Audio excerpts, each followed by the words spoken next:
नमस्कार दोस्तों, राधे राधे सभी को। तो फ्रेंड्स बताइए कैसे हैं आप। आई होप आप बहुत अच्छे होंगे और गर्मी से अपने आप को बहुत बचा के रखना है क्योंकि ज्येष्ठ माह शुरू हो गया है। सो फ्रेंड्स आज हम बात करेंगे ज्येष्ठ माह की महत्वता क्या है। इसका धार्मिक महत्व भी है, ऐसा नहीं है कि सिर्फ बहुत गर्मी ही पड़ती है, लेकिन फ्रेंड्स इसका धार्मिक महत्व बहुत है। कैसे है तो चलिए आपको बताते हैं। सब जानते हैं कि ज्येष्ठ माह शुरू हो चुका है 24 मई से। और फ्रेंड्स आपको बता दूं कि इन दिनों में नौतपा शुरू हो जाता है जो कि 25 तारीख से शुरू हो गया है, 2 जून तक चलेगा। नौतपा क्यों होता है? 9 दिन तक बहुत तपते हैं। हम जब छोटे थे तब भी हम सुनते थे अपने बड़ों से कि नौतपा शुरू हो गया है, बाहर नहीं खेलना है और बिना वजह बाहर नहीं घूमना है। तो फ्रेंड अगर बहुत ज़रूरी है तो ही जाएं। देखिए ऑफिस जाना है, काम पर जाना है, या दिन में अगर नहीं जाना है, ज़रूरी नहीं है तो मत जाइए। क्योंकि इस वक्त धरती का जो पारा होता है, जो धरती की जो सूरज होता है वो अंगारे बरसाता है। इतना ज़्यादा तपन होती है कि दिल्ली में तो यहाँ टेम्परेचर 50 पहुँच चुका है। सो फ्रेंड्स भगवान से प्रार्थना करेंगे कि जल्दी ही ये सब जो है शांत हो जाए ये सब तक।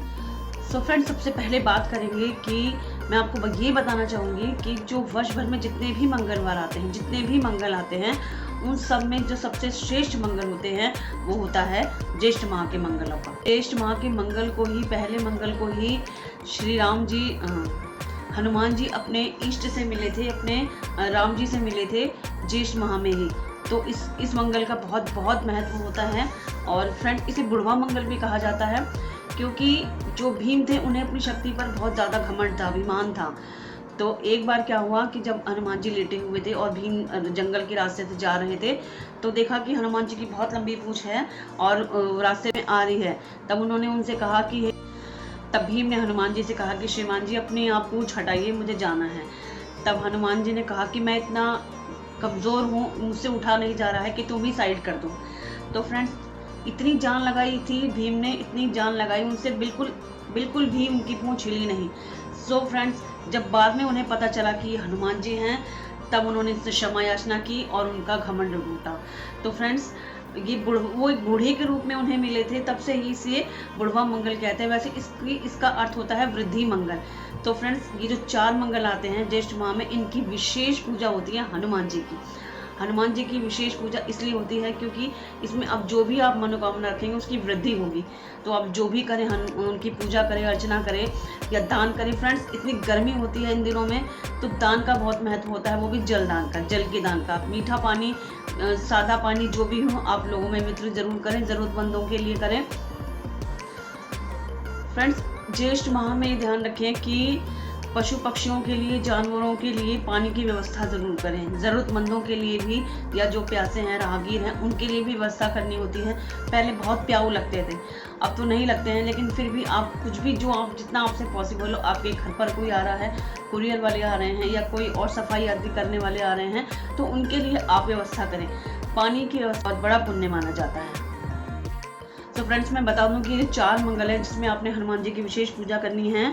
वो है 28 मई को, 4 जून, 11 जून और 18 जून को।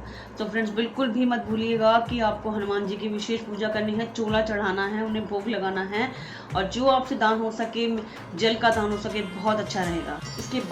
इसके बाद एक बहुत ही आवश्यक, बहुत ही महत्वपूर्ण व्रत आएगा, वो है वट सावित्री व्रत। इसमें सावित्री ने अपने जो मरे हुए उनके पति थे सत्यवान, उनको यमराज जी से बचाकर जो लेकर आई थी। ये कथा हम सब जानते हैं कि कैसे कैसे उन्होंने यमराज जी से अपने पति की रक्षा की थी। और ये वरदान मिला था कि जो भी कलयुग में वट सावित्री व्रत का व्रत करेगा या बरगद के पेड़ का पूजन करेगा तो उसके पति को दीर्घायु मिलेगी। तो फ्रेंड्स सभी महिलाएं जो सुहागन हैं वट सावित्री व्रत का व्रत करती हैं। कब?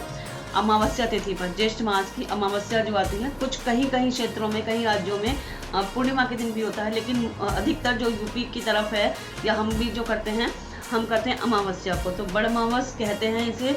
और वट की पूजा की जाती है, श्रृंगार सामग्री चढ़ाई जाती है, विष्णु जी की पूजा की जाती है ताकि सभी का सुहाग अखंड रहे और उनके पतियों की दीर्घायु हो।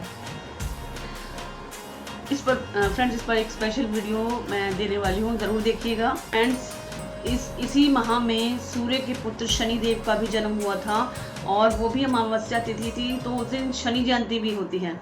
सो फ्रेंड्स, जिन पर शनि की ढैया है या साढ़े साती है या नहीं भी है, कुछ भी नहीं है, बहुत अच्छी बात है। लेकिन फ्रेंड्स, शनि के कुप्रभाव से बचने के लिए आप शनि जयंती को जरूर जाएं और उनके नाम के लिए सरसों का तेल का दीपक जलाएं। पीपल के पेड़ की पूजा अवश्य करें, ध्यान रखें। सूर्य की उपासना के लिए, लक्ष्मी नारायण की उपासना के लिए और हनुमान जी की उपासना के लिए बहुत ही ज़्यादा महत्वपूर्ण है। तो ठीक है, बहुत गर्मी है, आप कहीं नहीं जा पा रहे, किसी तीर्थ स्थल में या बाहर नहीं जा पा रहे हैं तो घर पे रहिए। मंदिर भी नहीं जा पा रहे हैं किसी वजह से, तो अपने घर पर ही पूजा पाठ जब तप है उसे करते रहिए। और हाँ, दान ज़रूर करिए, जो आपसे संभव हो सके। जल का दान ज़रूर करना है, या जो मौसम के फल होते हैं, मीठे रसीले फल होते हैं, आम है, खरबूजा है, तरबूज है, वो ज़रूर आप दान करिए। फ्रेंड्स, ज्येष्ठ माह में ही गंगा दशहरा भी आता है। जी हाँ, गंगा दशहरा बहुत महत्व है और गंगा स्नान का भी बहुत महत्व है। ज्येष्ठ माह में इतनी गर्मी है तो गंगा जी हमें बिल्कुल के स्नान से इतनी शांति मिलती है, इतनी ठंडक मिलती है। गंगा दशहरा है 16 जून का। ध्यान दें, अगर आप हरिद्वार जाते हैं, ऋषिकेश जाते हैं तो गंगा स्नान करें, नहीं जाते हैं तो घर में ही पानी के जल में, अपने घर के नहाने के पानी में गंगा जल मिलाइए और हर हर गंगे कहते हुए स्नान करिए। वैसे फ्रेंड देखिए, छुट्टियां हैं, बच्चों की छुट्टियां होती हैं और इतनी भीषण गर्मी है, कोशिश करें चले जाएँ, बहुत अच्छी बात है, हरिद्वार में गंगा स्नान करें, वहाँ की बात अलग होती है। कुछ और चीज़ों का भी आपको ध्यान रखना चाहिए कि देखिए, ऐसा कहते हैं कि घर में जो बड़ा बच्चा, अगर आपके घर में विवाह योग्य बच्चे हैं तो जो बड़ा बेटा हो या बेटी हो, उसका विवाह ज्येष्ठ माह में नहीं करना चाहिए, ये अशुभ होता है, आने वाले समय में उनके लिए अशुभ होता है।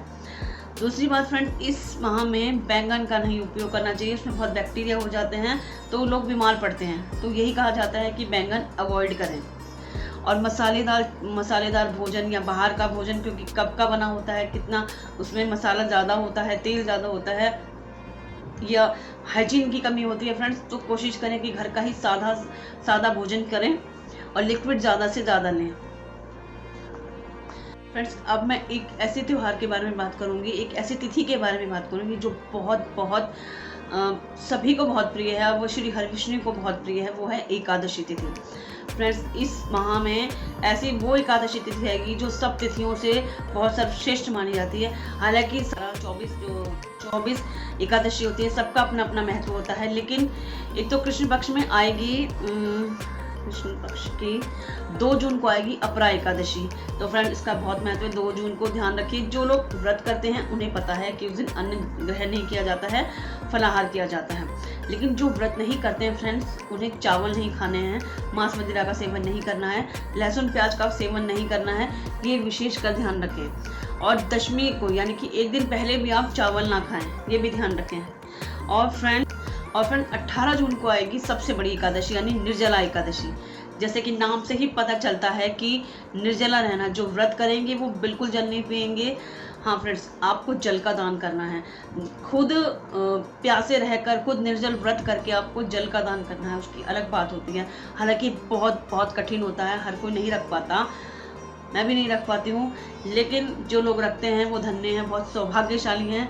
लेकिन फ्रेंड्स, आप भले ही ना व्रत ना रखें, लेकिन जो भी उसके नियम होते हैं एकादशी के, उनका पालन करें। आप अपनी सामर्थ्य के अनुसार थोड़ा ज़्यादा ये शरबत, जो मीठा शरबत होता है, मीठा पानी बांट सकते हैं।